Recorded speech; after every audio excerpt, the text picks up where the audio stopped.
Let's be innovative. Let's challenge a norm. Let's raise the bar. Let's be the elite.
To be the best, one must beat the best. Ovals, road courses, the streets of iconic cities, race after race, the top sim racing IndyCar stars will battle it out.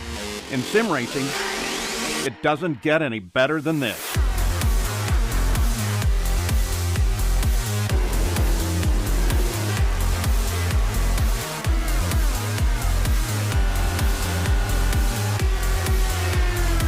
This is their battleground, for the checkered flag, for the glory, for the right to say they are the best.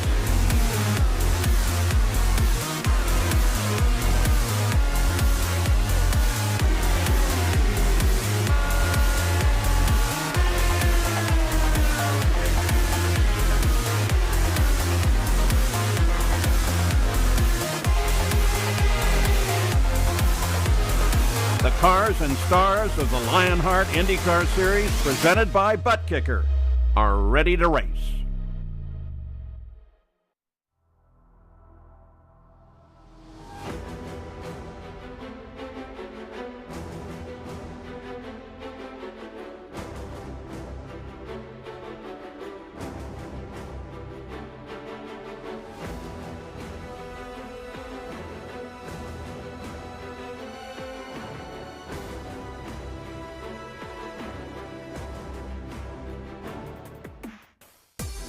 The last time out, history was made for Lionheart Racing Series competition. Alexis Newsom became the first female to come away with the victory when it came to the HyperX Indianapolis 500.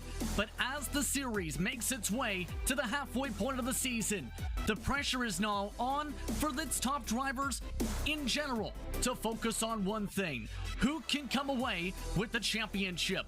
Who can come away with top points when it comes to road course racing in particular? Today, we're at Canadian Tire Motorsports Park here at iRacing for today's running of today's action. Today's race is, once again, for today's action Canada, the Gomez Sim Industries GP of Mosport, presented by DeWarsCandy.com. Welcome back to Race Spot TV for coverage of the 2022 Lionheart IndyCar Series. The Lionheart Racing Series is powered by HyperX, makers of premier gaming gear like the legendary ultra-comfortable Cloud line of gaming headsets. Whatever you play, however you play, HyperX knows we're all gamers. For more information on HyperX products, visit hyperx.com. My name's Justin Prince. Alongside me in the booth for tonight's action is Dylan Coyle, along with our producer Tyler Maxson. As we get ready to go racing in Canada, let's dive into our butt kicker pre-race show as we get ready to go racing Canadian style. This is the halfway point of the season, Dylan, as these drivers have had plenty of battles throughout the campaign, but one storyline's remained a constant when it comes to the road courses. Can anyone stop the choo-choo train known as Philip Kraus? You know, it will definitely be a challenge for all the drivers in the field today. If we're looking at the standings specifically for that road course win, Kraus is the man in front. Blocker right behind, 64 points. Of course, this is going with just road course. So excited to be back here on a Race Spot TV broadcast. Let's go into the schedule. Yes, indeed. That schedule brought to you by Next Level Racing. As mentioned, this is the halfway point of the season, Dylan. As you can tell, these drivers coming off a bit of a break when it comes to action because of double points Triple Crown racing last time out at Indianapolis Motor Speedway in Speedway, Indiana. It was Newsom who picked up the victory in a green flag to checkered race. The question is, how will tonight play out here in Canada?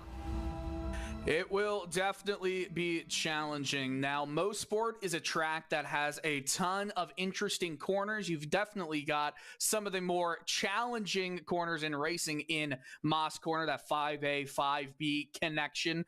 But really, you're going to see a lot of passing happening going into the S's in turn 8. The Mario Andretti straightaway is going to be a draft-heavy zone. Let's take a look over towards your butt kicker driver standings in turn for tonight. As these drivers, you mentioned it a little bit. When it comes to that run from Indianapolis, it shuffled up the point standings a little bit. When it comes to the domination for some drivers in that race. But when we get that chance to look over there, there's a main thing to consider. It's how big the advantage has gotten for one driver, Philip Kraus. 7 victories in 10 starts. His season has been near unstoppable. It's been even better in some cases, you can argue, than some of Adam Blocker's championship seasons. Blocker in 5th for reference. Alexander Van de Sant, 2nd in the point standings as a rookie. Jason Brophy has quietly crept up to 3rd with that strong run in Indianapolis. And don't forget about Caleb Dempsey, 4th in the standings entering today. It is pretty amazing, and you just look at the number of wins. He's won in 70% of the races that he has participated in. He's never been outside of the top 5. What's even more incredible to me is Van de Sant has 6 top 5s, while Kraus has all 10. I mean, that is just showing that consistency, and that's why he's currently dominating this championship. Let's take a look at the team standings in turn presented by HyperX, where a lot of these drivers get themselves situated with the private label team HyperX continuing on when it comes to the team consistency. That currently an advantage of about 200 plus points entering tonight over Power Slide Adrenaline, just under 200 in fact, with Bad Works Motorsports rounding up the top 3. Don't forget about Power Slide Ignition trying to ignite themselves for the standings. Some of their drivers in championship contention, keep an eye on them, as well as the Synergy Motorsports Silver cars in throughout tonight's action.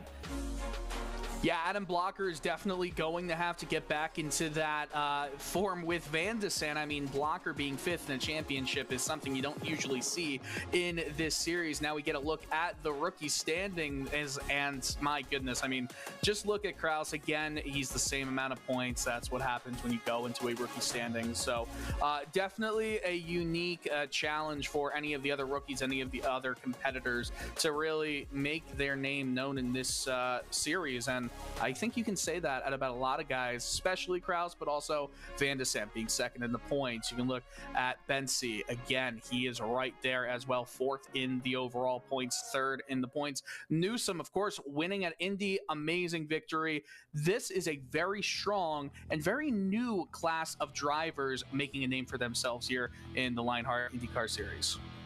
And a lot of those drivers coming up through Speedway competition. That brought to you by Butt Kicker. Let's take a look at your series details presented by GSI. As Season 10 continues to roar on, $10,600 in cash and prizes available throughout the campaign. As talked about, the Triple Crown race, the second of the season at Indianapolis Motor Speedway just held. Previous one was at Pocono. And it's been a different kind of season, we'll say, because the defending series champion, it's not been pretty from Adam Blocker, as he's had to drive in multiple different rigs across the country, Dylan. Wow, you know what? I did not know that. Tell the viewers, tell us a little bit about this as we go to the track map. I'll tell you what, going in one rig enough. Two is difficult, but across the country, it is interesting. We're taking a look right now at Mosport. Of course, you see that small straightaway at the very opposite end. That is where the start-finish line is. One is a sweeping right-hand corner, and then you go into the 2A complex, a left-hand sweeping downhill. That's Clayton Corner. You go up through Quebec Corner, corner number 3. You got to be a little bit heavy on the brakes, but again, it's a little bit off camber. You go downhill again into 4. That 5A, B, and C. Moss Corner, the trickiest part, the part closest to your screen before going onto the Mario Andretti straightaway. Then you go into the S's, you make a right, left, then White's Corner is that final corner where you could set up a run down that short straightaway. Qualifying is underway for our drivers, as seen in the past when it comes to this track. The starting position, very critical here. Out of the 5 previous runnings of this event, 4 of them have been won by the pole sitter. So in other words, if you want to have a chance to win, you need to be up at the top of that board, such as Matt Taylor is right now as you follow along with some of the drivers getting up to speed. Amongst them, Connor Harrington, who is 5th on the board with 4 laps to work with, 10 minutes to solo qualify. You know, Connor Harrington, he's been another impressive driver in this series, although he hasn't necessarily climbed up. As he goes for a spin coming to the line, and he exits the track, goes back to restart this lap. You know, he was already on another flying lap. I think that might be it for him, Justin. Yes, indeed. He's jumped out of the car. Might have to hope for a lighter car, possibly, if he was to return to the track. Taking a look now amongst those qualifying, Joe Branch, who is coming off a pretty solid race when it comes to Indianapolis Motor Speedway. See how he does on the road course, though. He has not showed the greatest of pace on the road courses this season. 20th on the board currently. You know, finishing up what I was going to say about Harrington, he is 3rd in terms of top 5s this season. 5 top 5s, 6 top 10s. Usually when he's in the top 10, he's also in that top 5. It's about consistency, and that's something that we have seen from Kraus. But this is going to be a bit of a challenge here that, like you're saying, 20th as he comes near the end of this lap. The run out of White's Corner has been a trouble spot for some throughout the practice sessions, keep in mind, as well as the starts in themselves, because for drivers like Philip Kraus, getting great track position to be able to continue the momentum could be extremely critical, because he is the defending race winner here at this racetrack, back from season 9 over his teammate Joshua Chin. Yeah, he won that race by just under 4 seconds. That was one of the slowest races, actually the longest race that we've ever had at this circuit, as he has a bit of a lockup going into that second part of Moss. So we'll see how that affects his straightaway speed here. Right now, the pole time at 101.896 from Aaron Morgan. Can he best that? Still early on, still plenty of time to work with. He is on the red wall tires. Only 3 drivers have not qualified when it comes to the red wall tires. AJ Musselman, Tony Schowen, Adam Blocker. Keep in mind when it comes to Blocker tonight, and EOL Pelany for the number 1 car entering this evening. For Kraus to start off, it's 2nd, make it 3rd quickest with a 101.942, only half a tenth or so off of Aaron Morgan's top time so far. Well, he'll have some more laps to try and get it done here. He has a really nice apex, gets right to the curbing. Now you go downhill. Remember, this is where he locked up. It could have cost him a few hundreds and maybe the pole. Oh, he gets a little bit loose. Another lockup right there, but I think it's not really going to affect his cornering speed that much. And keep in mind, when it comes to these cars, Dylan, throughout the season, it's worth noting, tire management's been very critical when it comes to this compound. As well, being able to time up the right amount of speed with these tires has been critical for some. But Kraus, he led the way in practice by trying to go full out in qualifying style pace. His quickest time was a 1:07.17 in that practice. Can he try and get to it this time? He yes, does! In fact, he tops it time he put up in practice to get to the top of the board. Unbelievable lap right there, pretty much by a 10th and a half. Amazing job from Philip Kraus. He's going to go back out, try to get some more just practice. Who needs more practice when you're setting a lap time like this? You know, we were talking pre-race, Justin, about where we thought that everyone would be in terms of times. This is a quick track. Yeah, the track record here, keep in mind, set by Sage Karam, is nearly a 1 minute flat. A 1 minute .3, in fact, to be precise.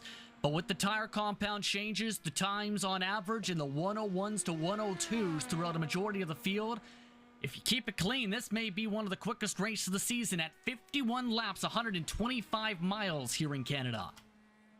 I think who we're currently watching right now is Malechka as he goes into White's corner, tries to set a time here. He's currently 12th on the charts, crosses the line, and it looks like he's going to stay in 12th with a 102.1. All of these drivers are separated by just around 2 or 3 tenths, going from second down to 12th. Take a look now, meanwhile, at the run up through White's corner. Some of these drivers finishing up some of the runs. Ryan Otis in particular, amongst those who has been a favorite on some of the road courses, setting a personal best there to end it off with a 101.9. But look who's in fifth. Brian Beer has quietly had one of his best road course qualifying runs of the season. Otis now done his qualifying run, for reference. Yeah, Brian Beard 11th in the standings, in driver standings on road courses, so pretty good for him to be right there. Absolutely. Still seeing how Otis will approach this racetrack. Most drivers have completed their runs for tonight, but it's glad to have you and great to have you back in the booth, Dylan. It's been a while.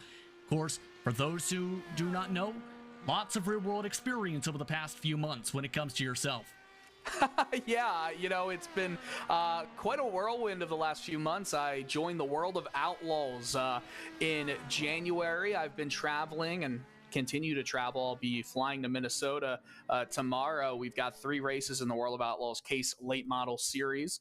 And I know qualifying just wrapped up, so I'll wrap myself up real quick. But it's been a lot of fun. I'm fan engagement for them. I'm on broadcast, hype the crowd up. Talk with fans. You know, it's pretty much a dream come true, and hopefully continue to grow in the industry. Let's see who can make a dream of winning at Canadian Tire Motorsport Park come true tonight. As we approach the midway point of the 2022 season, it's time to look at your starting grid here from Mosport. On the pole tonight, it's the driver who builds houses in Victory Lane. It's Philip Kraus, once again starting from the top spot over Alexander Van de Sande. Aaron Morgan, who's been looking for some good luck as of late, starts in third tonight. Matt Taylor, who crashed during his final qualifying run, starts in fourth. Brian Beard, one of his best starting positions on a road course this season, starts in fifth in car 5, while Ryan Otis starts in sixth. Connor Harrington had several spins during his qualifying runs, still comes up in seventh with Joshua Chin in eighth. Andrew Marquez and Adriano Pinheiro rounds out the top 10, keep it on the 56, who's been strong throughout some of the races this year. Kite Bombersback starts in 11th tonight with Caleb Bensi in 12th. Robert Muchka III will start in 13th. 14th goes to Adam Frazier with Lionel Kalisto in the 15th position, while Andrew Kinsella starts at the heart of the pack at 16th position. Brian Carey, a Canadian, starts in 17th. Matthias Kraus starts off in 18th position, while 19th goes to Stefan Larkamp. Alex Guillon, Mitchell Riggs, and Bradley Sexton amongst your top 22, while Tyler Graff and Paul Jenkins round out the top 24. Matt Houston starts in 25th tonight in car 66, with Chris Lanini in 26th. Joe Branch, the last driver on time, 27th. Then the rest of your field did not qualify in terms of times. Adam Blocker, AJ Musselman, Tony Shelwin, Mike Rigney. 31 entrants here in Canada. 1 EOL penalty going to Adam Blocker here once more in Bowmanville, Ontario. Drivers currently making their way to the starting grid for tonight. Let's take a look at your featured onboard cameras for tonight's action here from Canadian Tire Motorsport Park as the drivers get themselves situated for your starting grid. iRacing pace car now rolling. The first of your featured onboard cameras tonight, Brian Beard, makers of high-end esports equipment and controls. Visit GomezSimIndustries.com. He has your GSI on board. Tonight with the NLR on board. Meanwhile, the number 93 machine coming up here. That be Josh Chin.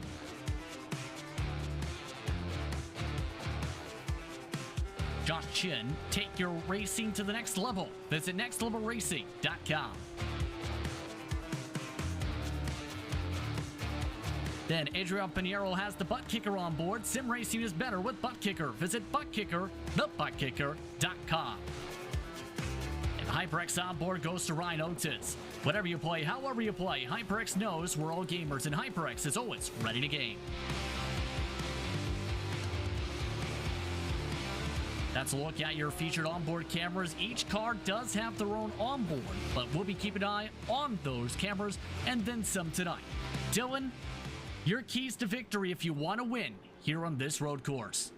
It is all about maintaining the flow of your racecraft. It's really a flowy circuit here, Canadian Tire Motorsport Park. So keeping that momentum going, especially through that first half of the course, going from Clayton to Quebec all the way up to Moss, is really going to be important. You also have to make sure that you time your braking correctly going into that 5A, B, and C connection on the circuit. That's going to be the second half of the track. It's all about getting that speed, going down into the S's, maybe a couple miles per hour faster than the rest of your competitors. But really, Justin, it's just about patience. This is a fun track. It's easy to get too eager and make a move too quickly. For those keeping track of tire compounds, 3 drivers starting on the Reds tonight. Houston, Branch, Locker. Keep an eye on that throughout the night. Competition, commitment, excitement. This is Lionheart. And this is the start of the Gomez Sim Industries GP of Mosport, presented by Dewars Candy. We're underway from Canada.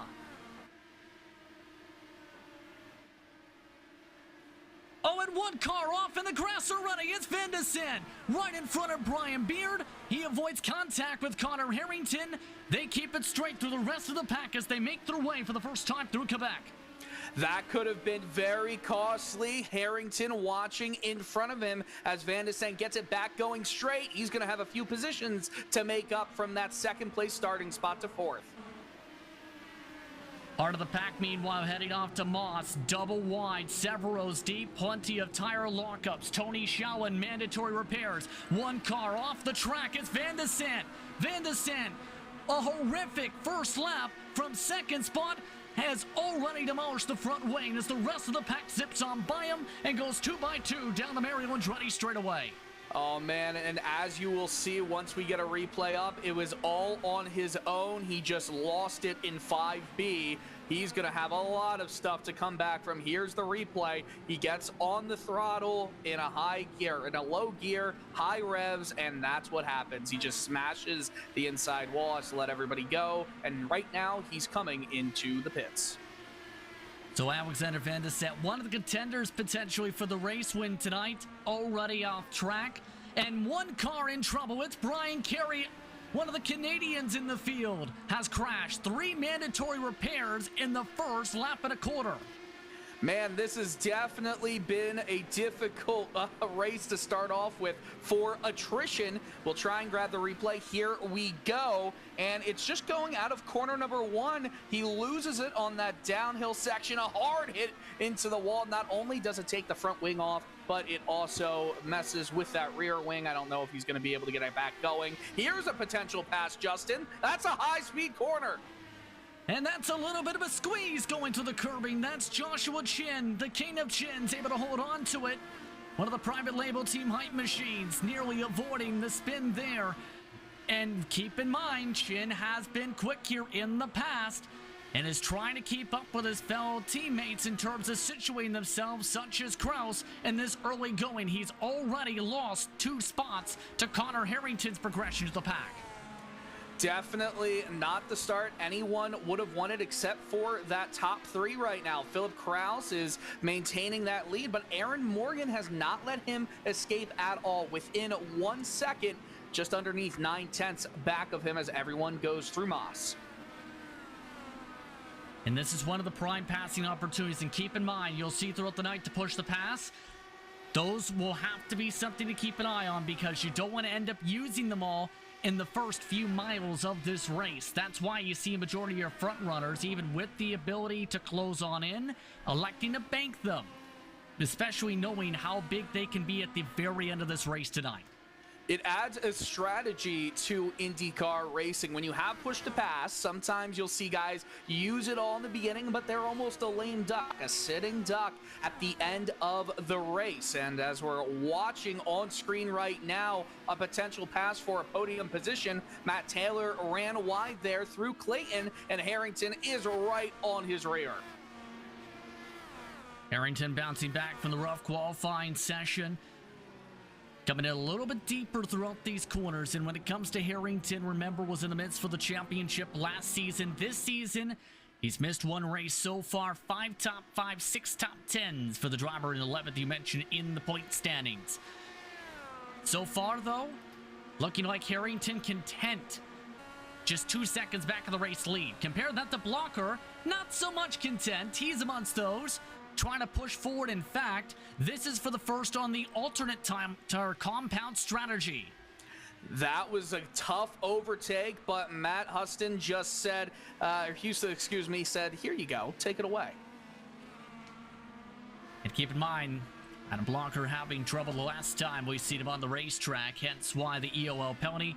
Blocker always known for being very quick on the road courses. He won here back in season 6. Yeah, and right now he's also right on the gearbox of Bradley Sexton, who has Stefan Larkamp right in front of him as well. He goes a little bit wide, Sexton does. That's going to allow Blocker coming right there to his outside, coming down into this corner. Number 4, he's going to be in the inside, going into Moss. They're side by side in 5A. Oh, and off the racetrack goes his battling opponent. Kraus also is off the track with them. Oh, 2 my cars goodness. off at the same time, nearly ram each other. You know, it is almost a bit of shadow driving, right? Have you ever seen a car go off and then you see it, you panic a little bit, and you do the same exact thing? Well, that's exactly what happened there. Not really any contact for either of them, but it did mean, we'll see a replay here. The first one to go off, it appears, was Kraus. And then Bradley Sexton comes in behind, and he just says, hey, what's going on? See on the pylon, by the way, Harrington making the swap for 3rd position. Taylor giving plenty of space coming out of Quebec. 3 seconds back of the race leader now. We'll see what the 44 does to keep up with Morgan and Kraus, who are 2 seconds up the racetrack. And again, they're going to go side by side, or excuse me, I was looking at a replay, never mind. They're going down the Mario Andretti straightaway, and just around 2.5 seconds back, like you said, of the leaders.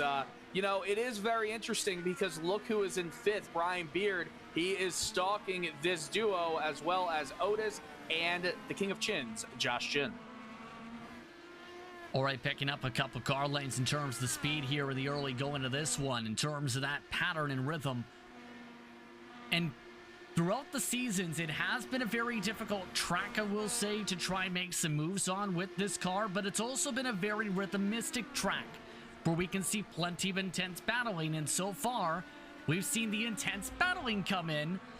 Wonder if that's partly with the track conditions, since it's very cool today, Dylan, at 95 degrees Fahrenheit compared to last year being a little hotter, or if it's down to the setup because this is fixed setup action. There's a lot that can lean into the potential of the battling here today here in Canada, as Chin ready to set it up. Push to pass City for Beard, Otis, and Chin. Down the Mario Andretti straightaway. I don't know if Chin's going to be close enough. He looks to the inside. He's to the tire, and he's not going to be able to get a move done, though. He pulls back out of it as they go into the S's and then into 10, the White's corner, and they're going to go down this straightaway again. Still in line, but I think Chin is going to get a little bit impatient here. He was close. I think if he was half a car length to his side, he would have made a move there. That's the patience game we have to come in and see, Dylan, because that's where the tough part of the passing here comes into play. Exactly, and exactly what you were saying about this track being very rhythmistic. You know, this is a track where, like I said before, it's the momentum that comes into play, but if you are impatient, it's going to come to bite you. We're seeing them go down the Mario Andretti straightaway. Pinheiro has caught up as well to this pack, not close enough to make a pass, but close enough to start to come into play. Chin is not as close as he was, but Otis is a little closer. He's going to go down to the inside of Brian Beard. A little bit of a wiggle through 8 into 9. He's going to have to come off the throttle and leave the place up for grabs for now. Chin is right there as well. This is some intense battling, Justin Prince. They might have used up a lot of the push to pass here, too, in the midst of all this battling. That may become, should say, a factor later on in this one. Keep in mind, Bombers back in the pack as you see drivers battling in the heart of the field as well. Amongst those is Malechka, who is in 10th. Bensi Callisto in this train. As off the track goes Bensi. Well, you say his name, and then something happens there. Bensi is falling back. I think he's going to be down to 15th. Yep, that's what it's showing live. He's going to have to try and get the dirt off the tires and get it going again. You know, Bensi in those Firestone Blacks, he's going to have to hope that those tires are fine. Of course, a little bit of an adventure into the grass never hurt anybody except for track position. Indeed. Indeed. And maybe your pride. Well, yeah. But in all seriousness, Frazier also settling on in the midst of this in 14th. Give him credit, has kept it clean, but guess who's in this train too? May notice within a couple seconds of that, a blue blur. That is Adam Blocker again joining the fray. He is up to 17th. It's lap 10. 11 spots gained for the driver in the blue #1 machine. You know, he is one of those drivers, as you were saying earlier, Justin, that is on those Firestone Reds. So he does have the quicker car, but when is there going to be fall off? Are we going to see fall off? Obviously, he's going to have to come in and change to the primary black. So it's going to be interesting to see what the rest of the stick goes for him. He's around halfway through the life of a gas tank as we see a potential move up ahead in the field into the S's. Not happening there though, Justin. Callisto in fact making the move on Malechka with the help of the pole. That gets Callisto up 5 positions to the 10th spot, and Callisto, usually someone we've seen mid-pack on the road courses this season, having a very stellar race. I will say when it comes to the pace, has kept it clean, and is looking to pull away from this hornet's nest building up behind him. Man, I'll tell you what, sometimes if you feel like you're at the front of the train, you almost feel like you're the reason that cars are getting slowed down. Well, it's the opposite for Callisto right now. He's pulling away from the train. He was part of it. Well, now he's the conductor and saying, I don't want to deal with this anymore. There is a train right in front of him, though, as we were talking about. Chin, he's going to try and make a move on Otis down here in the Mario Andretti straightaway. You see that entire train forming. Chin, is he going to be able to cut to the outside? No. That inside line was blocked by Otis. Chin was trying to go to the outside at the last second, did not have the room. You know, it's going to be interesting to see if these guys can get the traction down coming out of 5C. It's difficult. If you had a few hundred, if you had 100 more yards on the straightaway, you'd be happy. But that's just not the case here at Mosport. Not the case indeed. Here's a look at Otis in particular, who is looking on the prowl for that 5th spot. Still holding off Chin in the midst of this. And remember, Otis, a former Retro Series champion in the 95. has always been a top 5 threat here. In fact, he had a couple top 3s last season on the road courses when he became a rookie in this series. Hey, I'll tell you what, I think Chin is close enough now, but the pull from Beard that Otis is going to benefit from might keep him from getting put a position down by Chin. Beard is definitely the head of this pack right now, and he seems to be the reason that Chin is unable to pull ahead. You know how in Formula One we always talk about being within a second of the car in front as Beard takes that final corner a little bit wide. Is that going to allow Otis to try and get by? No, but again, it does form more of a pack. This is an uncomfortable position to be if you're Beard. It can be indeed. He has clean air, but it's also the draft lock train you're referring to, absolutely. By the way, notice of the pylon, Adam Blocker coming in with the reds off and the primary on. So halfway to the fuel window now here, Dylan. And that's not a surprise since he started off on the reds, higher tire degradation on the long run. He would have lost ground if he kept going. So I guess that answers our question. When does that fall off for the red tires come into play? Well, it's around 12 laps. So when you see a lot of these guys come in, I mean, you're going to potentially see up to 3 stops for some of these guys, unless my math is incorrect, as a potential move from Otis does not work. Again, you can see Beard is doing a great job being defensive right here. He is a little bit further ahead, out of this last corner than he was last lap. Well, that's what happens when you take the apex correctly. But hey, Beard, he is in the top 5 right now. He's doing a very good job at keeping this Hornet's Nest at bay. Down to the patience game, right? Wait to see if anyone slips up, or you can find a way to slip underneath with a little bit of speed. Chin right there. Will he be able to keep it side by side for Moss? No. Just showing the nose. Might have a chance, though, if he elects to use the push. No, he doesn't quite yet. He does get a decent run out of 5C, but again, I don't think he's close enough. He took that from the inside, so he does not have the maximum amount of speed coming out of that corner. He's going to take, again, just going into these S's at an easy going pace. So we are getting to that point now, Justin, where we do have to wonder about fuel mileage. Around 19 to 21 laps is what we are expecting a team to go on the primary tires. We are currently on lap 15. So within 4 or 5 laps is when that pit window will open. I guess from that point, you'll expect drivers to go then on the, I mean, it really depends. Do you want to save your alternates for your final stint?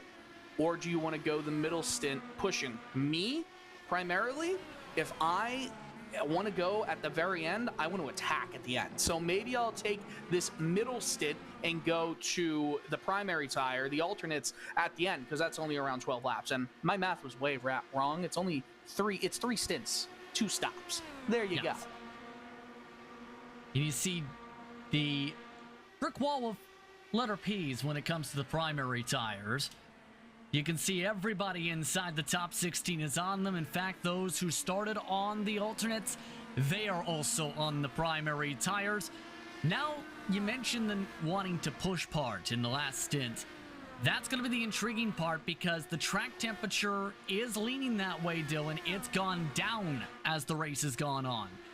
Yeah, it's gone down 4 degrees Fahrenheit. And I'll tell you another thing. I mean, this is a really cold track. We've talked about it already. There's been a ton of cloud coverage over the virtual Canadian Tire Motorsports Park. I think we're going to continue to see that track kind of just stay low. It depends if the clouds are continuing to come out, because look right now, it's pretty sunny. That means the temperatures are going to rise. Maybe drivers are thinking at that point, well, maybe the middle stint will go so the track is kind of cooler when we're using up our rubber. I don't know. I'm not a driver. I'm just a commentator. Aaron Morgan using up a little bit of rubber with the bobble. Morgan twice now this run has closed the gap down to 0.6. Each time, it's immediately bounced back to a 1.4 second lead for Kraus. Give credit to Morgan, though. He's been able to stay within drafting distance of the king of houses. Yeah, he, of course, gained that one position earlier on with the issues from Van de Sant, and he has not let that second place go. Harrington is just around 2 seconds behind him, so there's no pressure from behind at the moment. It's all just push, push, push. I do wonder, though, is there going to be a little bit of undercut, overcut games being played once that pit window comes into play in around 2 laps time? And remember, some of the road course this season, he and Adam Blocker really did not make friends with each other on them, because Silverstone comes to mind. He made it maybe a couple laps. Well, I think they banged tires twice that race to start off. That's been the type of season for Aaron Morgan on the road courses throughout parts of this campaign. You know, sometimes you just have to use the tires, use the maximum width of the car to get some work done. And I guess that's what you got to do there. But I will say, with Morgan cutting that advantage down by maybe a 10th that lap, he's in good position now to kind of choose whatever Kraus does not do in terms of strategy. I mean, I almost think that if it's lap 20, you got to come in. But if I don't know. If Kraus doesn't go in on lap 19, you go in. But they might be coming in at the end of this lap. Who knows? We're going to see once they pass it by. They're on the Mario Andretti straightaway right now. It's the closest the gap has been since the start of the race. For reference, they have kept a 2.2 second advantage or so over Connor Harrington, give or take. No peel in this time. Looking like they'll push forward here towards 20, if not 21, for the starting lap for when they roll into the pit lane. Trying to see if anyone decides to come down into pit area, and no one has decided to do that at all. So, looks like they'll try and use all 19 laps at the very least on this primary set of tires. You know, we talk about how much fuel that these guys have in the tank, but a lot of it also comes down to if you want to do the undercut, maybe you've used too much rubber, as not on your screen, but Kraus had a little bit of a slide through Moss. This is really the closest that Morgan has been, and he's sitting pretty to choose whatever the opposite option is from Kraus in this pit window. Keep in mind, some of these drivers are setting personal bests because of the lower fuel number in their cars. Currently, 102.4s to 102.6s. Pit window opening up. You see some of the shuffling. Otis and Beard battling. Morgan's in at one end of the lane, as well as Matt Taylor. Does anyone else from this battle now go in? Yes. There goes Beard. There goes Otis. So 4 of your top runners are in for the pit window for the first time. And most importantly, out of that battle we've been watching in the top 10, Josh Chin does not go into pit lane. So he's going to try and use this free open air, this clean air, to get it all working here and try and set a fast lap. Off and away goes Morgan. Off and away goes Taylor. Nice and clean. Off to the pit lane. Taylor losing a touch bit of ground, worth noting, to Beard and Otis in this window. But Kraus, Harrington, Chin, Pinheiro, Kinsella, Marquez, Larkamp, Frazier, and Rigney all keep on going. And something's happened to Morgan, believe, on the track. Morgan's right back to the pit lane. What in the world just happened? Oh no, cold tires into Quebec. He just lost it and went into the tire barrier. That is race over. Wheel came undone in the right rear. Maybe you can get it repaired, I'm not sure, but it looks like race over, and we'll get the replay here. Going into Quebec, he just loses it. Again, cold tires, and that right rear is sitting a little bit unpretty right there as that rear wing comes off as well. So, wow, just a shame. And that also meant that Kraus, while we were in replay, went into pit lane, and Connor Harrington will inherit second currently. So he's going to look to try and use clean air. Now he's got in front of him to cut down on that pace from Kraus. But I don't know if we'll see anyone go onto the reds. By the way, we do see three actually red tires so far. Musselman, Lanini, and Graf have gone onto the Firestone alternates. Kinsella nearly loops it in this train. Still holding on to it, though. Just behind them, there is Kinsella right there. Adam Blocker zips on by. And there comes the next storyline. How does this work out for the one car who is already 8 laps into a stint, had clean air the previous few laps, Dylan? He's up to 11th with his pit call here. Well, you know, it's interesting. He's going to have to push to try and get into these higher positions. Of course, starting 28th, the back of the grid. But with that first stint, that alternate stint, it doesn't necessarily mean a worse thing.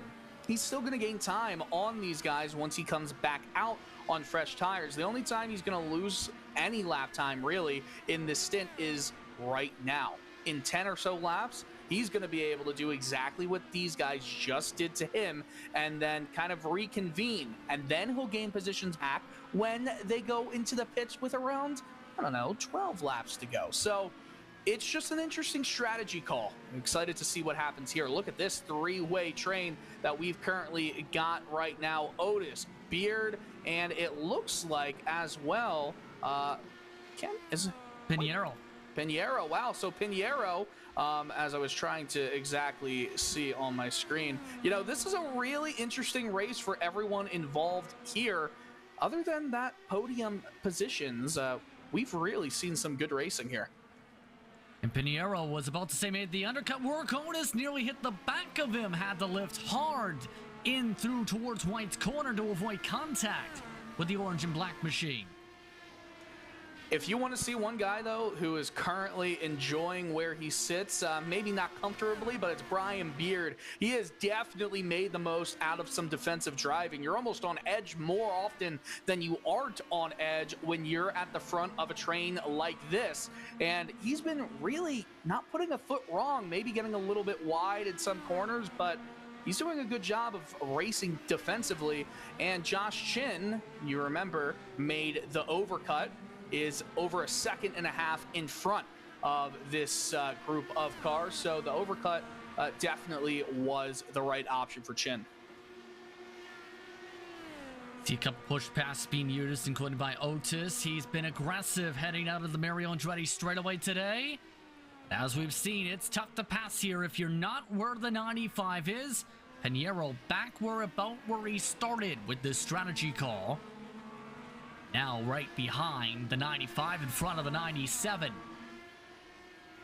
So that's the interesting thing there is, it seems the undercut works for a couple moments, or rather the overcut, but it's the drivers who are up to temperature on those tires that will immediately seem to be equalized back today. You know, you think that, right? And we've seen mistakes such as Morgan on those cold tires going directly into the tire barrier, but at the same time, you know, Chin, he was not up to temperature and was able to handle it. So sometimes you got to get some practice into trying to get on the revs, on the throttle, high revs, and deal with cold tires in that instance as we potentially see a move down the Mario Andretti straightaway. Too wide here, Justin. That's Callisto zipping on by easily, right by Pinheiro. Pinheiro to the back of this group once more. And credit to Callisto, he's drafted essentially his way to this pack, by the way. Yes, and I was going to say that Bensi was just passed the same exact fashion by Andrew Kinsella. That's for P12, a little bit further back in the field. Some great racing right here. Pinheiro right on that gearbox going into Quebec. That uphill, then going downhill. Man, I love the camber of some of these corners. It's so challenging, but at the same time, it just works. It's such a beautiful racetrack when you think about it. Canada's home of motorsport, of course, where the name originally for Mosport, if for those wondering, which is a portmanteau of motorsport, came from the enterprise to form this and build this racetrack back in the 1960s. And it has short track facility, of course, lots of space, and holds races all throughout the year. When you talk with some of the organizers and some of the officials here, Glenn Butt comes to mind when it comes to the operations side here at Canadian Tire Motorsport Park. It's such a prestigious racetrack to the Canadian landscape of motorsport. And of course, Tyler Maxon, our producer, says, in real life, this place is so much fun. I wonder what it's like to be a real race car driver. I wonder, Justin, what do you think? I think he really enjoys it because he's raced here. And he's big into succulents. Okay. How well did he finish here last time again?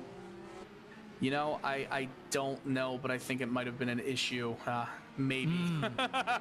Yeah, long story when it comes to that. Not great is the answer, by the way. Adam Blocker is doing great, by the way. He's now passed by his power slide teammate in Malechka the third, despite being on older rubber. Yeah, back to the racing, by the way. You know, with all of the talk about Adam Blocker trying to get back into this, he's doing a really good job at keeping pace. I wonder if this is a really good test, by the way, to see how much that this tire will fade as we go longer into a run. And pretty much it's been around 14, 15 laps for Blocker and 7 or so laps for the rest of the field. So he's got double the life of the tires here, and he's keeping up with the lap times. Now, his last lap was a 103, I should say 103.09. In front of him, Bomber's back. He had a 103.13, and in front, Pinheiro, a 102.92. So there's not much of a fall off. Well, that's something that came up and has come up a lot in F3 competition on Race Spot TV throughout the year as well as, and it's been seen with these cars too. The best of the best, Dylan, are those who are able to minimize the tire wear while also maximizing the matter of your car's getting lighter with the fuel burn, right? And that's the major thing. If you find that balance, you end up being lightning quick. You don't, you see a 2-second fall off. Ka-chow. Lightning quick. Anyway, yeah, this is that fall off that we talk about if you're also sliding, and this track is very easy to kind of get into that car sliding around. We've seen it many times. When you lock up, it's going to wear the tires out a little bit more. But you know, another thing here with this track is because that fall off, we haven't really seen too much of it. It doesn't mean it isn't coming yet. You know, we saw a full 20 or so lap stint for the drivers throughout that first stint. And if you're looking at the lap times, for example, Kraus, he didn't really drop too much. I mean, his 19th lap was a 102.4. His second lap was a 102.2. So there's really not much of a fall off. Exactly. Well, Kraus also has a 5-second, near 6-second gap that's been growing since the trouble we've seen for Aaron Morgan, so there's a bit more of a breathing window compared to the first run. Yeah, definitely somewhat so, and I'm really interested to see what the times for a driver like Kraus will be on those alternates, especially since he's got no pressure from behind. Harrington has lost around 3 or so seconds on him. How about this race for Harrington and Chin from 7th and 8th on the grid to 2nd and 3rd? They're having some fantastic runs right here, and you can't forget about Kalisto. From 15th to 7th, obviously we've talked about Blocker, but there's some other big movers in this field. Yeah, your biggest mover is still Blocker, now who's up 19 for reference. Still, some of them are in this pack too. For example, Kalisto is up 8 positions. You have Kinsella up 4 positions. So a few drivers have been able to progress through the pack from not as great starting positions here today. And it seems if you're able to position yourself in the right pack here, that's also been beneficial because the pace between a lot of these draft packs have been equalizing out here as Kalisto kicks up some dirt. Yep, and we're going to continue to see some equalizing here as a race goes on, right? We're already well past the halfway point. We're going to see these drivers go into the positions that they really rightfully should be at this point of the race. So we're going to see some more even packs. It'll be a little bit more difficult to pass unless these guys say, hey, we're going to be as aggressive as possible right here and see where we can go with it. But guys like Chin, who were stuck behind other traffic, well, he's right now in a podium spot where he maybe rightfully should be, as we saw Callisto get a little bit loose right there. He's all good, but you're going to see these trains continue to stay this way. It's not hard to pass at Mosport, Justin, but it is hard to set up something if you can't get the traction down in certain corners like 5B. Got through Moss in that run, the second leg of it. And keep in mind, it's so easy in that section to just run off the racetrack there. If you just carry too much speed, try and focus in too much, boom, you're hitting the curbing, hitting the gravel, and off into the tires you go as you say hello to the photographers. Yeah, they are going to say hello to you and get a really good shot right there. But we'll grab this replay here, and look at this side-by-side battling. Oh, that's a huge crash that we missed. AJ Musselman involved in that wreck. Couldn't quite see the number of the other driver, but my goodness, that was a massive shunt. That was down the Mario Andretti straightaway. Houston and Musselman, and I don't know what to say. I'd like to see that slow down because Houston moved to the right and Musselman moved to the left. Didn't look like Houston was given that much room or gave that much room. We'll see. So he's center of the corner. He moves a tiny bit right, and then space just runs out right there. So, you know, I'd like to say it's more of a racing incident. But if you are Houston right there, I feel like you should give up a little bit more space. It's not something I'm blaming on him. This is like, remember Lewis Hamilton, Max Verstappen at Silverstone, where it was maybe a 55-45, 60-40 blame? That's kind of where I'm looking at it. That was the battle for about 23rd position, though. Well, that's fun. Yeah. That's a fun battle right there for 23rd, I'll tell you that. It's the battle for who can maybe get out of the pits, if at all, now. So, as a result there, one driver has joined him in the pit lane, and Adam Blocker for a scheduled pit stop. The rest of the drivers continue on their merry way. And Beard continuing to lose ground to Matt Taylor, worth noting in the midst of this train. Pinheiro still is the caboose of this train, but is losing ground. Bomber's back had been closing up a bit to these cars to try and join the fun again with Malechka the third, Kinsella, and Bensi, but the times have plateaued yet again from what they were before in the 103 second bracket. Well, you know who's going to really benefit from this, though? It's Adam Blocker. Blocker, who I believe is currently back in 19th position. He's going to have that speed to then work with. So, hey, maybe he's going to pick up some positions here. It's just not going to be as rapid as we originally saw at the start of this race. Here's the battle for 5th. Beard, Otis, Callisto. This is a lot of fun. This battle for a top 5 position has been great. And I'll tell you what, Brian Beard, he is still holding strong, Justin. That's been the impressive thing to me.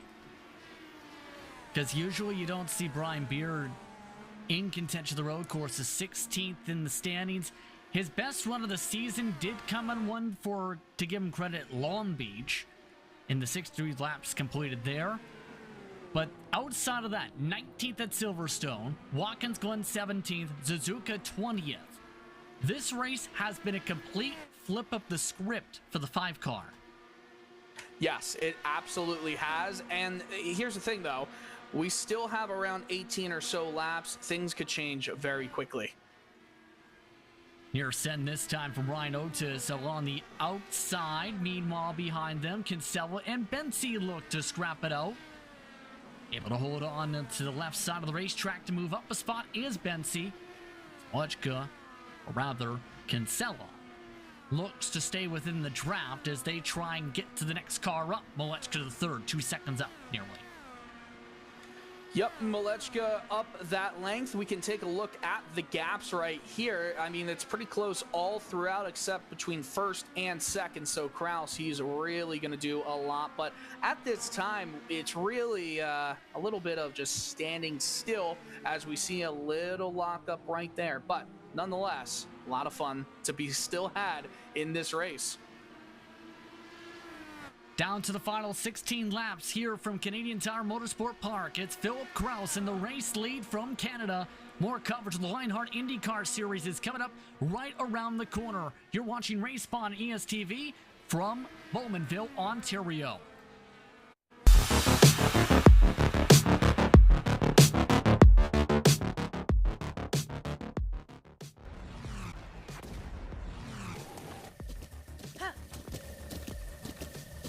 With the Butt Kicker Gamer 2, what you see and what you hear is what you feel. Butt Kicker. The future is feeling.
Welcome back to Canada for the Gomez Sim Industries GP of Mosport, presented by Dewars Candy. As we make our way towards the final pit stop window of the race, it's Kraus, Harrington, Chin, Taylor, and Beard, your top 5, coming to 13 laps to go. Justin Prince, Doyle, and Coyle with you, with Tyler Maxson in the producer's seat. As we've been watching along throughout this break, Brian Beard has been able to hold on at the head of the train over Otis, Callisto, and Pinheiro for 5th on the way to 8th. Pit window is open. We're underway for pit stops with Matt Taylor joining in the fun as well. It is pit stop time, and you know what that means. We're going to see some shuffling of positions. It's interesting seeing who did the undercut, who did the overcut. Otis and Pinheiro still out there. Does that mean we're going to see maybe the overcut is the better call? That's what we saw originally, but I think it was because Chin was just a faster driver overall on his run. Now we're seeing all the drivers come out of the pits, and pit lane at the bottom of your screen. Make sure you don't do anything unfortunate on cold tires. And keep in mind, this is times for the red wall tires to come onto the race cars in turn for some. By the way, for those keeping track of the Adam Blocker tracker, he's within 3 seconds of Taylor. Yes, this is really going to hurt, though, Adam Blocker. He might gain around how many seconds have we seen stops to take and going down to pit lane? Maybe 25 or so seconds, maybe a little bit more. He'll gain a good amount of time, but he's going to have to really be good at blocking in just a little bit. He might have to take the position of Beard. And by the way, look what's happening alongside him. Brian Beard is doing exactly what he was not wanting to have happen to him a little bit ago. GSI back car continues to have a very stellar day. Driver with the GSI FPE wheel for reference. Kalisto also driving on by. That was a potential possibility with the tire compound difference. Otis with the overcut comes back in front of the 97. Put him into second of the line. Kalisto wants it in Quebec though. Oh, look at that slide. He held the line at the apex. Lots of room was given around him, and it looks like he's not going to just be able to get the position. They're going to battle side by side into Moss, one with cold tires, one with heated up tires. They're not going to go side by side through 5A and B, but maybe a cutback here down the Mario Andretti straightaway. Do they have some push to pass? We're currently not seeing that be used, but man, what's good racing we're getting here right in this pit cycle. Chin has cycled in front of Taylor once more, by the way, by a good 4 seconds. See the tire compound differences come in as drivers come in and out of the pit lane. A majority of them are indeed as expected. Swapping onto the red wall tires with the track being the coldest it's been, 87 degrees Fahrenheit for this final stint of the race. Coming to 10 laps to go. Kalisto looking to pull up and try and find a way to get back to Brian Beard, who has pulled away by nearly 1.5 seconds. So Brian Beard has definitely given himself some room. It's probably the biggest advantage he's had over anybody behind him all race. It's just about keeping that as there's a bit of a slide. Look at this aerial shot we had for just a moment there of Moss. Pretty cool to see all the cars go up the hill and then try and deal with that double turn. But look at this, Otis down the left-hand side of Kalisto, heading into the S's. They're still side by side. Kalisto's going to have to back out of it though. He's gonna lose a lot of time coming down from the inside, has to slow it down as the position is taken by Otis, who's gonna try and get on his horse to catch up to Brian Beard. Kalisto looked like he had to back off the horse a little bit to make sure he rounded White's corner properly for a moment. But this battle is kept up all throughout the race for those tuning in for the first time right now. This is the train for what is net 5th position. By the end of the pit window, Beard has held on to 5th since essentially the drop of the green flag. Otis has been second throughout all this. Kalisto is in this train, but also some other changes in the train with Pinheiro going for the overcut. Malechka III and Bensi have joined this party because of their strategy calls here. You know what? We've even seen within just around a second behind Bomber's back, Kinsella as well. So this could be a very, collectively, a very big train. This is going to have to be an insanely quick stop. Pinheiro might get swallowed up here because he's going to be coming out on cold tires. The jack is down. He's back out on the course. Where is he going to come out? He's going to get up to full speed starting right now. Did that long overcut work? Beard goes right by him. He comes out. Another man, that's Otis, goes right by. He slots in between Otis and Kalisto, but will Kalisto be able to properly get a move done? He's got the heated up tires, and the option for Pinheiro is just deal with it for now. So Pinheiro, staying out on the older primary wall tires, loses ground for a moment or so. We'll see if this picks up a bit with the difference, being 4 laps now on the tires at the end of the run. 8 laps to go. The butt kicker on board with them once more. Looking to stay in the train. No push to pass too far back. Able to get up to Otis and Beard quite yet. By the way, go ahead. The track temperature, if we want to look at where all these drivers are now on the Firestone Reds, 88 degrees Fahrenheit. It's a pretty chilly track with all things considered. That's 31 degrees Celsius when we last checked in. 33 as Pinheiro nearly gets into the gearbox of Otis. Man, Pinheiro is out here making some moves, or at least trying to do that. I think he's right now got a faster car. Speaking about faster cars, everyone right now in this train, as Brian Beard has definitely made himself a conductor of this train. He's definitely lost around a second, but He's done such a good job at keeping everybody at bay behind him. He's only got around 7.5 laps left of that, but look how close Otis is. Look how much of a gain off that corner Pinheiro had. He goes to the outside down Mario Andretti straightaway. They're side by side, but the pole is being gotten from Beard for Otis. Side by side through the S's again. Oh my goodness, they almost touched. They might have touched just barely. The front left of Otis, he had to pull out of the corner. Pinheiro gets the move done. If not, a little bit naughty, Justin. Believe they did have the scrape with the end plate for Ryan Otis, still able to hold on to it in front of Callisto. Pinheiro looks to be on it. Pinheiro looking to go to up to 5th position.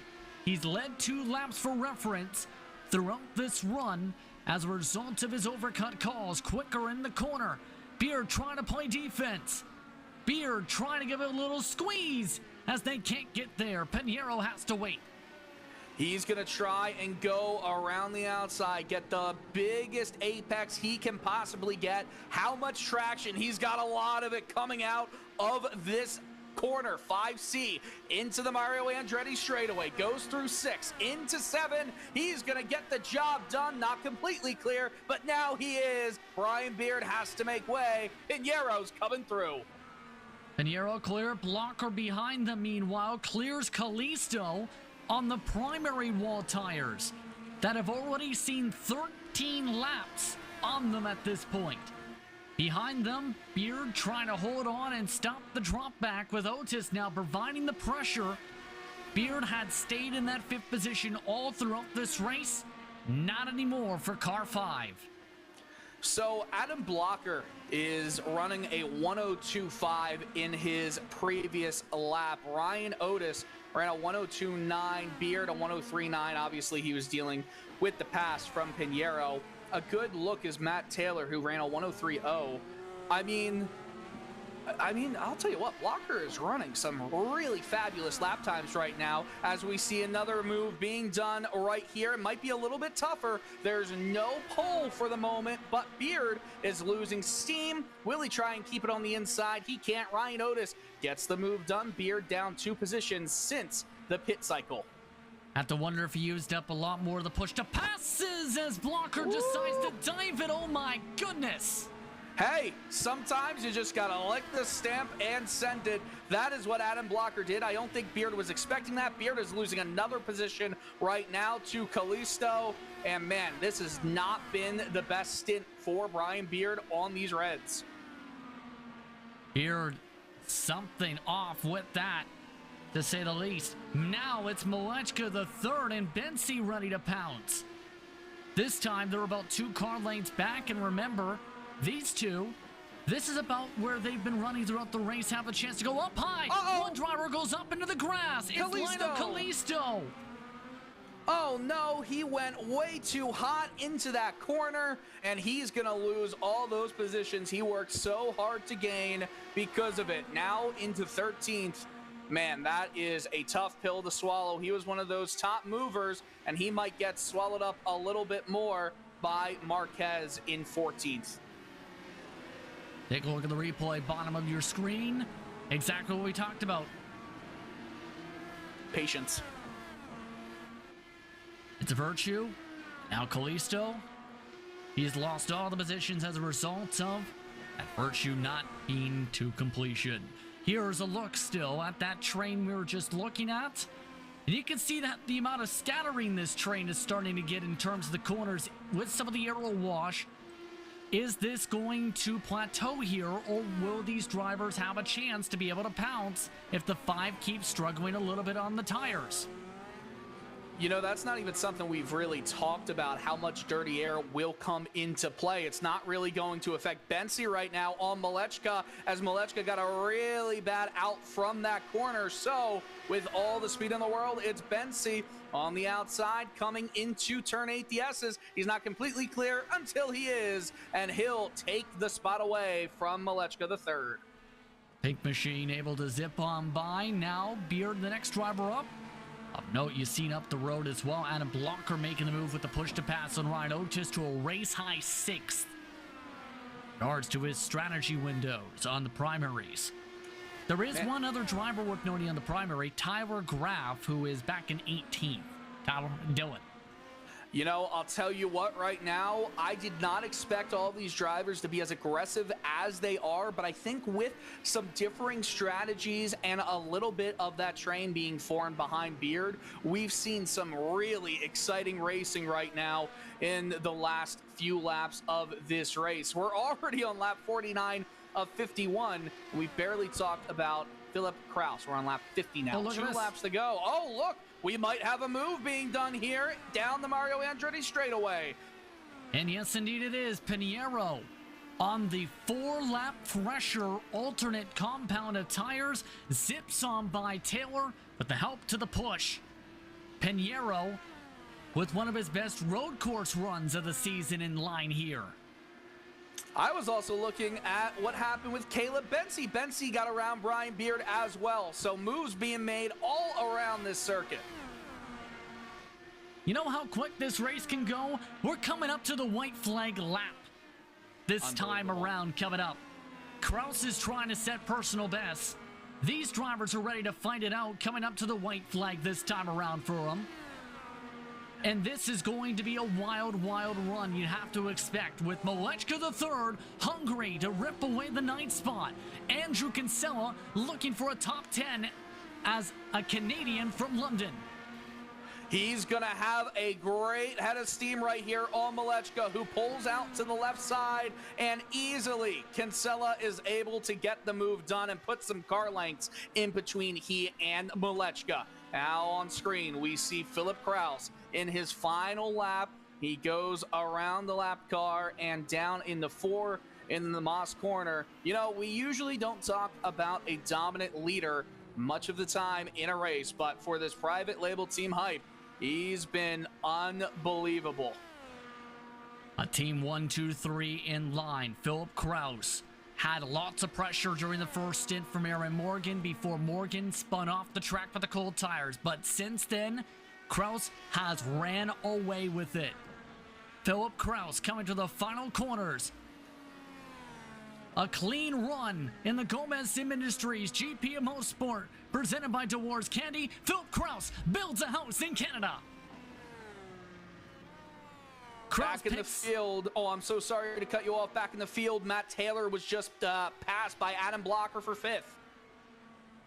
So Blocker, with an unbelievable drive, meanwhile, has cut through the pack from an EOL at the tail end of the pack to a top 5 behind them. Beard trying to hold on to a top 9. Kinsella can't rip it away from him. Kinsella still gets the 10th. Malechka, the 3rd, drops back to 11th at the end. What a fantastic race in Canada. Hey, making your country proud, right, Justin?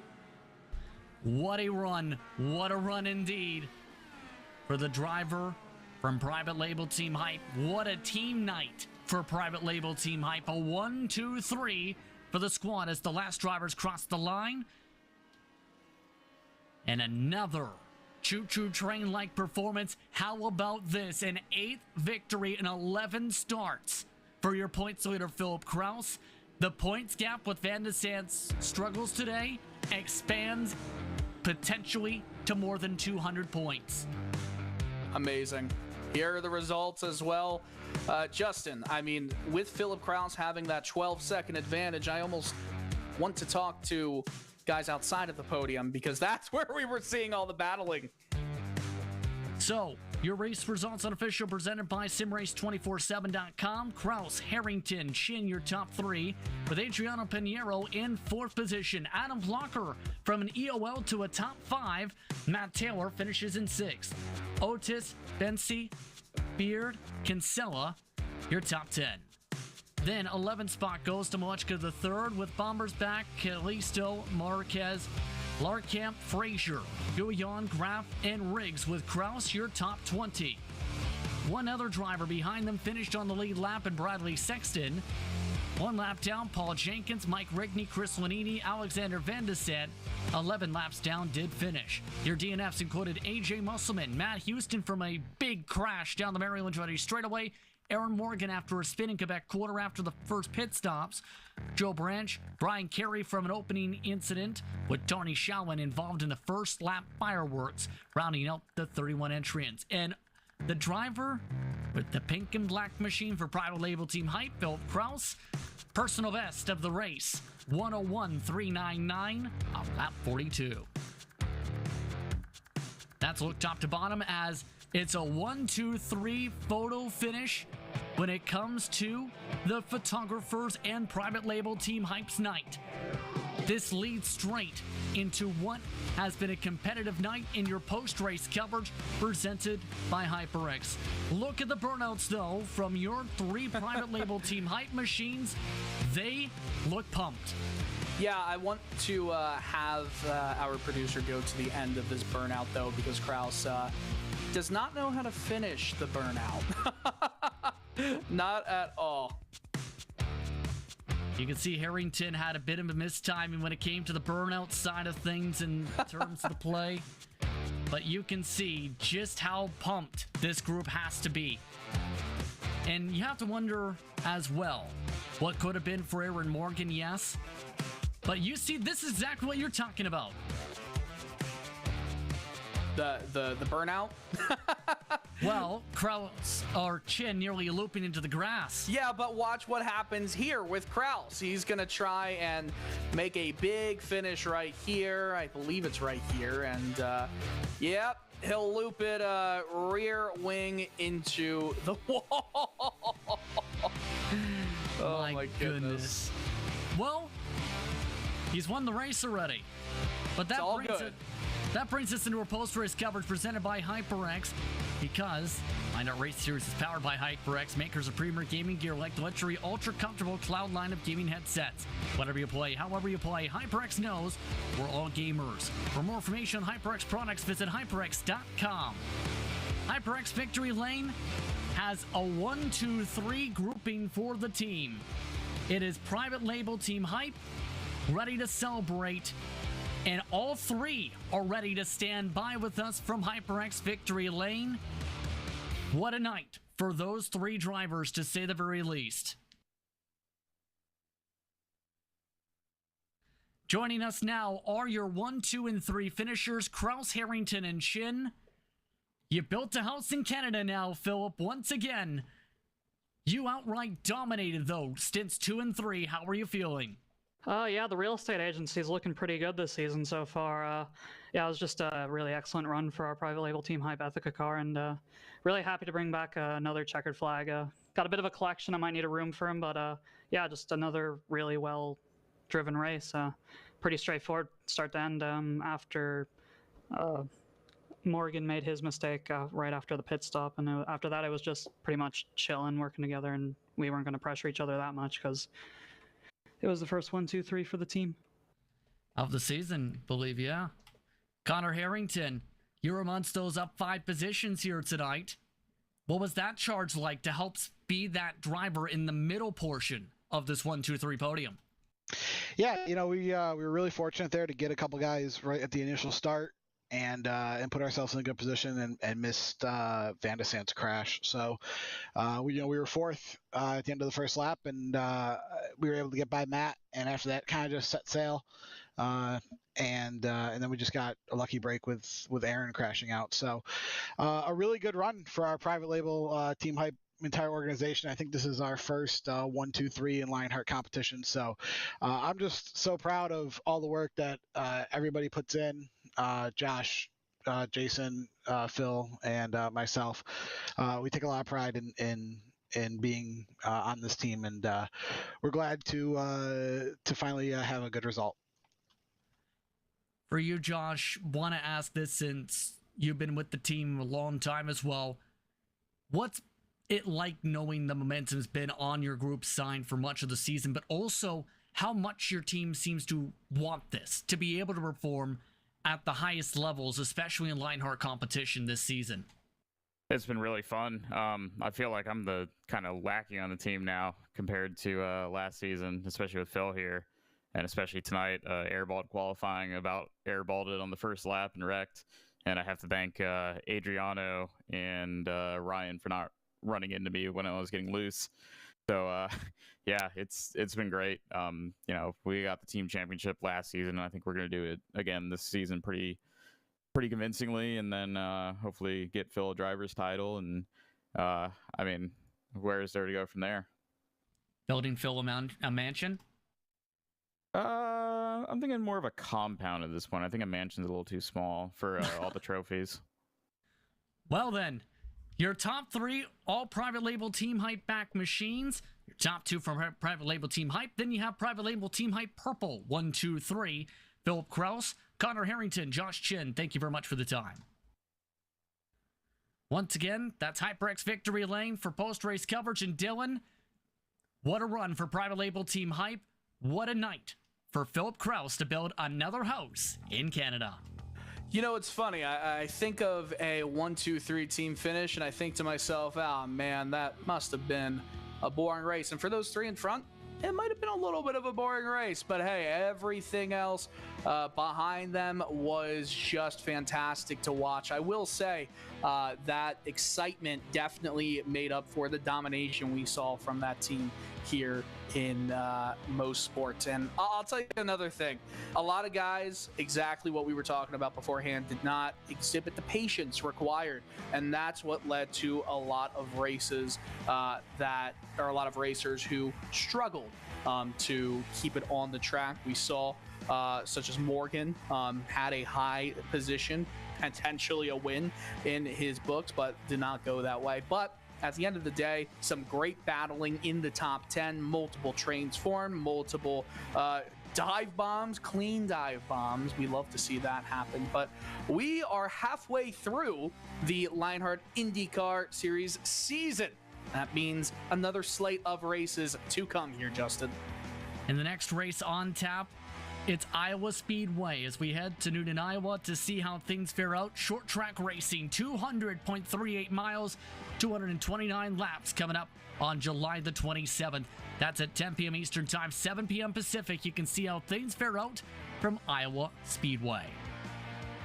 With that, we like to take the time to thank the sponsors here for Lionheart Racing Series competition. First, with the title sponsor for the IndyCar Series, Butt Kicker. You're passionate about sim racing, but it always feels a little flat compared to the feeling of driving a real car. Now you can actually feel what it's like to drive a race car. Butt Kicker haptic hardware and software are easy to install and let you feel every bump in the track, slip of your tire, and engine redline. Tactile feedback is so accurate and realistic, you'll be driving faster and having more fun than ever before. The Lionheart Racing Series is powered by HyperX, makers of premier gaming gear like the legendary ultra-comfortable Cloud line of gaming headsets. Whatever you play, however you play, HyperX knows we're all gamers. For more information on HyperX products, visit hyperx.com. Next Level Racing is an industry-leading cockpit and motion simulator manufacturer devoted to creating the most immersive experience possible for the global sim racing community. Take your racing to the next level and visit www.nextlevelracing.com. Moser Racing is revolutionizing sim racing with the development of the industry-leading hardware and software products like their R9 direct drive wheelbase NGS with steering wheel. Featuring zero-delay wireless technology made from high-end materials, Moser Racing delivers the precision you need to reach victory lane. And by Gomez Sim Industries, makers of high-end esports equipment and controls. Precision built using nothing but the best materials available today, passion and handmade craftsmanship drive each made-to-order build, creating a driving experience like no other.